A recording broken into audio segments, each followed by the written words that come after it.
Welcome to the Deep Dive. Today we're taking a closer look at a really established name in Chicago's Edgewater neighborhood. That's right. Barr Funeral Home. Yeah, we've been looking through their website, checking out online reviews, that kind of thing. Uh-huh. The idea is really just to give everyone a quick but hopefully solid understanding of this place. Exactly. What they offer, how people see them. It's been around for a long time. It really has. So, jumping into the history, it was founded back in 1923. Wow, 1923, so literally a century of operation. Yep, by William M. and Ellen Barr originally. And it's still in the family, right? That seems pretty notable. It is. The founder's grandson, Tim Harrington, runs it now. That kind of continuity, 100 years. Mm-hmm. It suggests something, doesn't it? Like a deep connection to the area. You'd think so. It probably means they have a pretty ingrained sense of what the community needs and likely some consistency over time. Okay, so what services are we actually talking about here? Well, the standard things you'd expect, traditional funerals, obviously. Right. Cremation services, planning memorials ahead of time. Exactly. And they specifically mention services for veterans, too, which is definitely important for many families. For sure. But there was something else that kind of jumped out at me from their site. Oh, yeah. What was that? This 365-day email affirmation program for grief support. Ah, right. I saw that, too. That's quite a commitment, isn't it?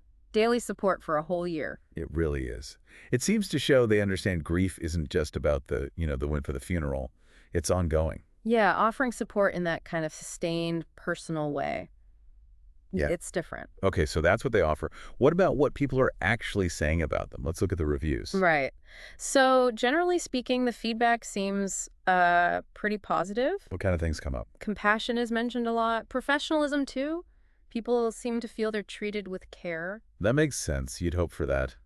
What else? Being responsive, getting back to people quickly, and transparency. Transparency. Yeah. Yeah, I can see how crucial that would be. Dealing with costs, arrangements. You need clear information. Absolutely. Especially during such such a difficult and emotional time. Knowing you're getting straight answers makes a huge difference. Definitely. But like any business, I imagine it's not all perfect feedback. No, not entirely. Some reviews do point out areas where things could be maybe a bit smoother. Like what? Mainly around communication, ensuring everything is crystal clear. And sort of related, just really meticulous attention to every little detail. Right. You can imagine how easily a small miscommunication or oversight could add a lot of stress in that situation. Precisely. When emotions are high, clarity is just paramount to avoid misunderstandings, and that attention to detail. It's about peace of mind, knowing everything's handled properly. Makes total sense. So, okay, for anyone listening who might need their services or just wants to find out more, how do they do that? Pretty straightforward. They've got a phone number, 773-743-4034. Okay, 743-4034. And a website.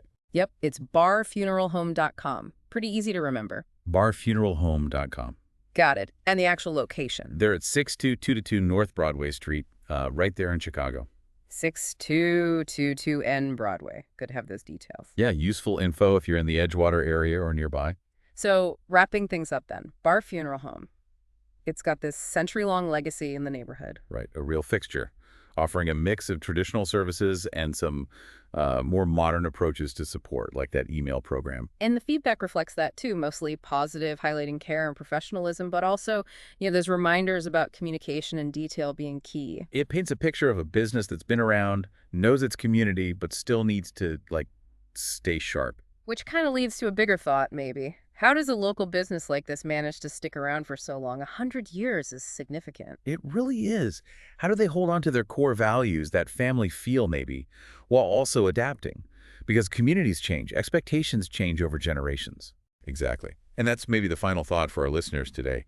How do these long-standing local spots stay relevant?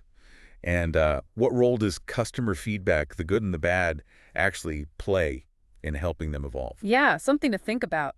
How that cycle of service, feedback, and adaptation works over decades. Definitely food for thought. Thanks for joining us for this deep dive.